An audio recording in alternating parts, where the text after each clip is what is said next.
देख रहे हैं हेडलाइंस 24 खबरों की हकीकत में, आपके साथ शाहाना खान। यूपी विधानसभा चुनाव में पिछड़ा वर्ग के बड़े नेताओं के पाला बदलने से परेशान बीजेपी में अब सीटों पर नेताओं के बेटे बेटियों और रिश्तेदारों की दावेदारी को लेकर अंतर्कलह सामने आने लगी है। बीजेपी सांसद रीता बहुगुणा जोशी का बयान यही संकेत दे रहा है। जोशी ने सोमवार को कहा कि मैंने बीजेपी अध्यक्ष जेपी नड्डा को पत्र लिखा।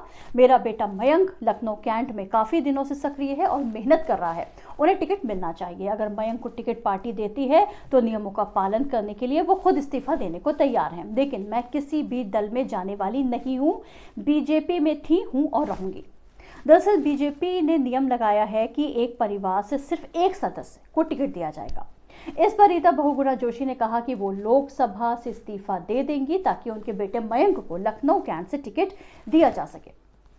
कांग्रेस छोड़कर लंबे वक्त पहले बीजेपी का दामन थामने वाली जोशी ने कहा कि वो यूपी विधानसभा चुनाव में बेटे के लिए टिकट चाह रही हैं, लेकिन इसके लिए लॉबिंग नहीं कर रही हैं। इलाहाबाद सीट से सांसद जोशी दिल्ली में थी और उन्हें यूपी में बीजेपी के प्रभारी धर्मेंद्र प्रधान से मुलाकात भी की। उन्होंने इसे एक शिष्टाचार मुलाकात बताया और कहा कि ये पार्टी से जुड़े मुद्दों को लेकर सामान्य चर्चा थी।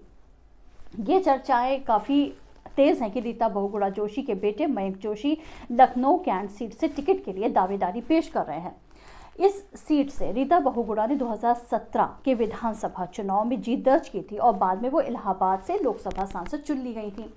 बीजेपी नेता सुरेश चंद्र तिवारी ने 2019 के विधानसभा उपचुनाव में लखनऊ कैंट सीट जीती थी और समाजवादी पार्टी के नेता अपर्णा यादव को हराया था। अपर्णा यादव मुलायम सिंह यादव की छोटी बहू है। जोशी ने कहा कि उनका बेटा बीजेपी टिकट चाह रहा है, वो अलग बात है। वो धर्मेंद्र प्रधान से यूपी चुनाव के जोनल मुद्दों को लेकर चर्चा करने आई थी। जोशी ने कहा कि अगर बेटा पार्टी का टिकट मांग रहा है तो उसका अधिकार है, लेकिन इस मुद्दे पर आज बात नहीं हुई है। जोशी ने यह कहा कि मैं 2024 का लोकसभा चुनाव लड़ने की इच्छुक नहीं हूं, वास्तव में कोई भी चुनाव लड़ना नहीं चाहती। बीजेपी सांसद ने यहां तक कहा कि वो 2019 में भी चुनाव नहीं लड़ना चाहती थी, लेकिन पार्टी के निर्देश दिया तो उन्होंने इसे माना।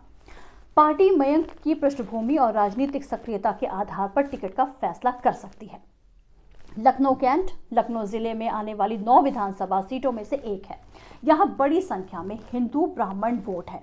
इस सीट पर चुनाव 23 फरवरी को होना है। अगर आपको हमारा चैनल पसंद है तो इसे लाइक और शेयर जरूर करें और कमेंट्स बॉक्स में कमेंट्स भी करें। और हाँ, हमारे चैनल को सब्सक्राइब करना बिल्कुल भी ना भूलें ताकि हम आपको रखें देश और दुनिया की ताज़ा तरीन खबरों के साथ बाखबर। तो देखते रहिए हेडलाइंस 24 सच के साथ।